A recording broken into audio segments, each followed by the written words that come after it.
went back, and then you needed to get people organized to go with you. Did you go in 2001?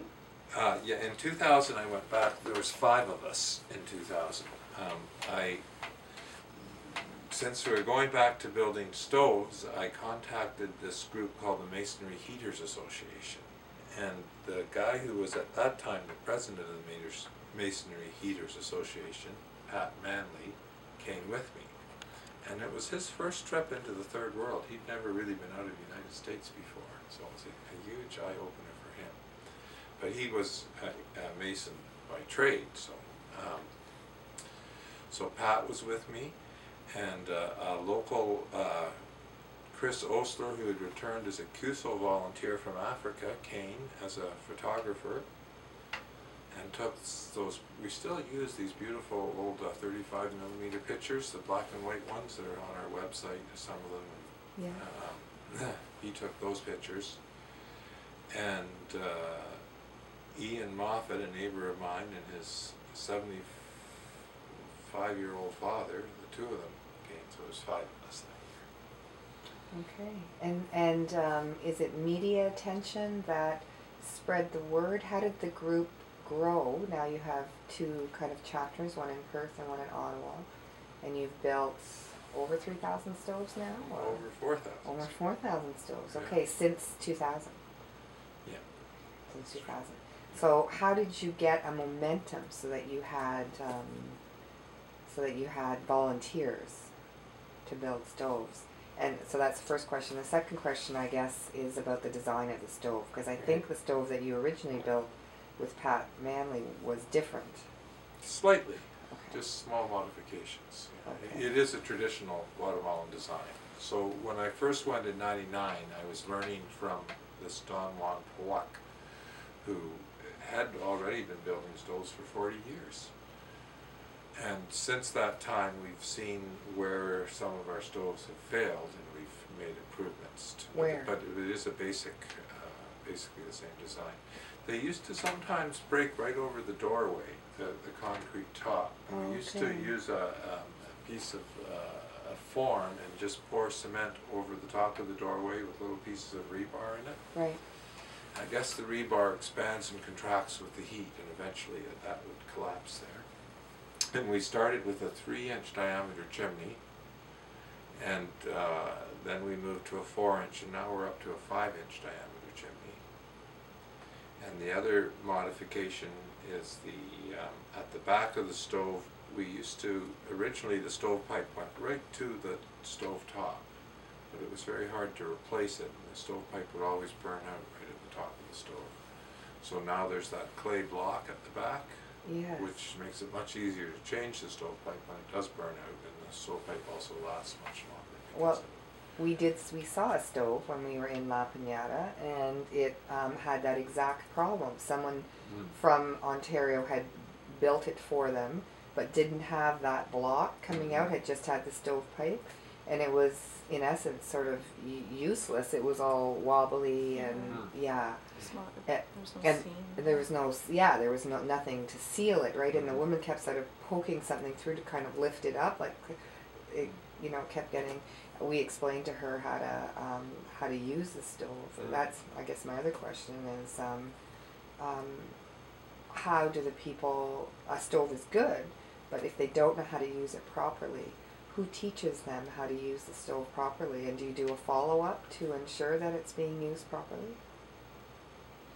Our biggest problem is not being able to build enough. When we're in villages, there's usually a women's committee or group, and there's usually a large group of women that are following us around asking for stoves. So there are some people who don't want stoves and prefer an open fire, but not very many. And so it's never a problem for us, because we always have big long lists of people waiting for stoves. So if anybody doesn't want a stove, we don't worry about it, because we can't build enough stoves for the people who do want. But how do they learn to use it properly, the most efficient way, so they're using the wood properly, so that they're not keeping that front door open? Who teaches them that? Well, I guess they mostly learn on their own. There is a tradition, people in Guatemala who are more middle class or who aren't so desperately poor get their own stoves built. So we're not creating that desire. It seems to be pretty much common knowledge that you burn less wood with a stove. And the women suffer so much from the smoke. You know, their eyes are always red and bloodshot, and it gives them headaches, and their eyes are hurting all the time.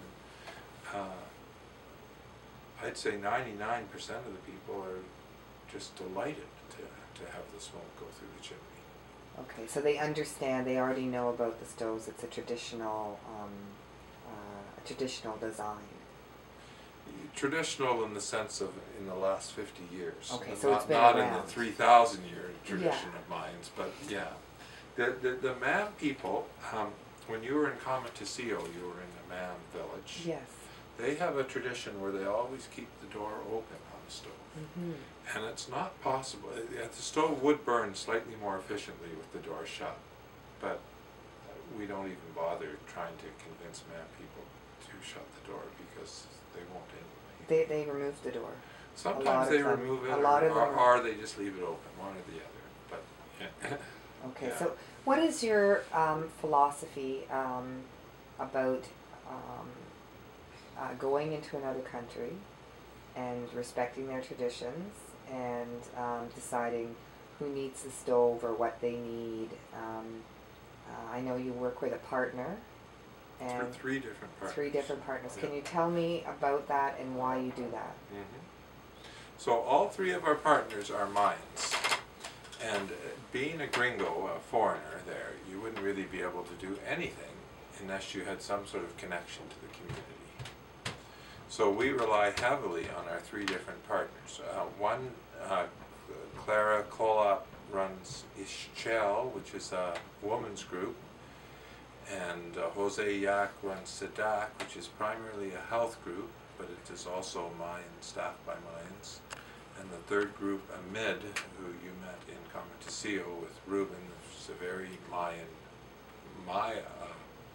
Man group. Yeah.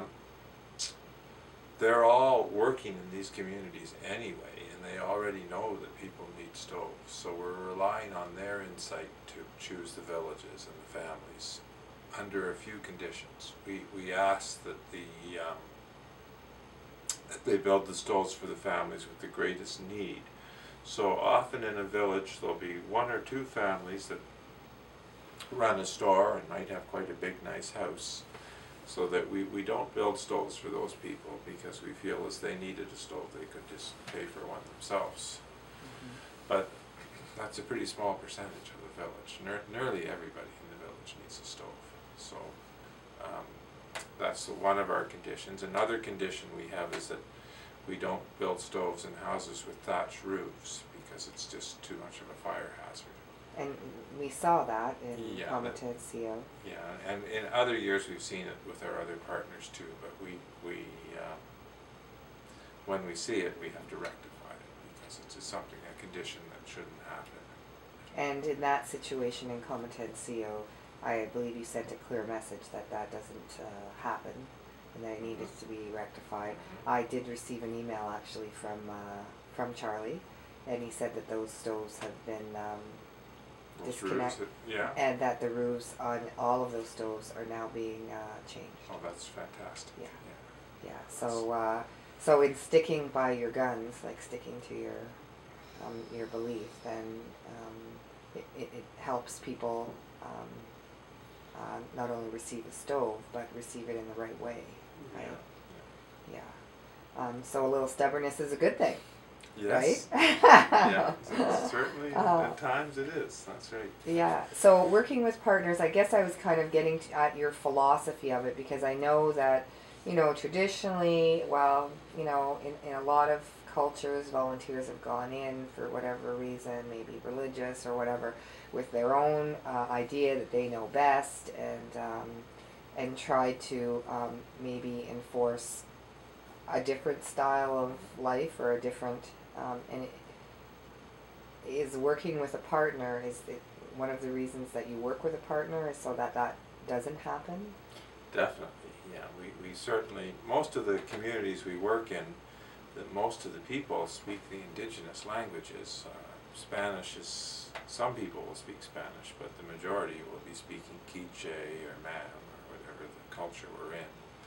You really need somebody who's part of that same culture, who can speak to these people in their own language and understands about cooking and living in that way. So all three of our partners are Indigenous people themselves who are used to living with an open fire and a stove and have lived that way and speak the same languages. I guess I'm kind of trying to get at Tom Clarke and what he believes about volunteering in another country, about how you move around in the other country, what your philosophy is about doing that. I know you have one. So why is it that? Well, specifically in Guatemala, with the Mayans, they have a culture that's at least 3,000 years old. Some people say 9,000 years old, but anyway, it's an age-old culture. And coming into that country, you're surrounded by it, and it's a very, to me, a very beautiful thing.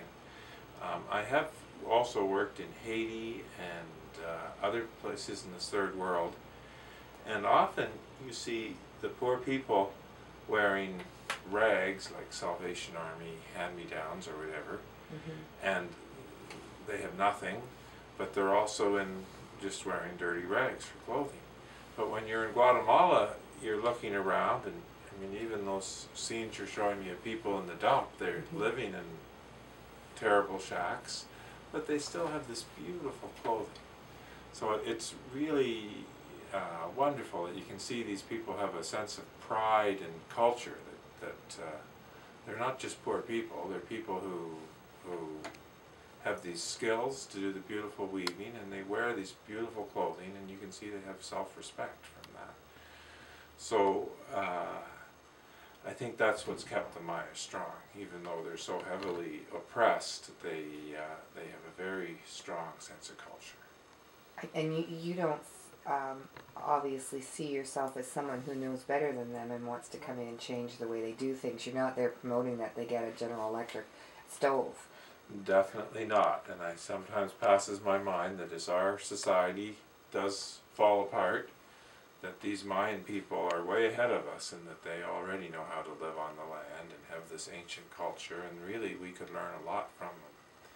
One of the things that constantly impresses me is we're there and you look in these horrible houses and you think people must be depressed and beaten down, but when you're talking and working with these people, it's just the opposite. They're so happy and they have such big smiles, and you don't hear people complaining. And when one family suffers some kind of disaster, the community really pitches in. They have a really strong community. They help each other out all the time, and they're very family connected. They have these large families, but you can see the way how they treat their children, how the children really are the center of their world, and it's just very beautiful. It's very inspiring. That's wonderful. I'm just going to change this tape, Sarah.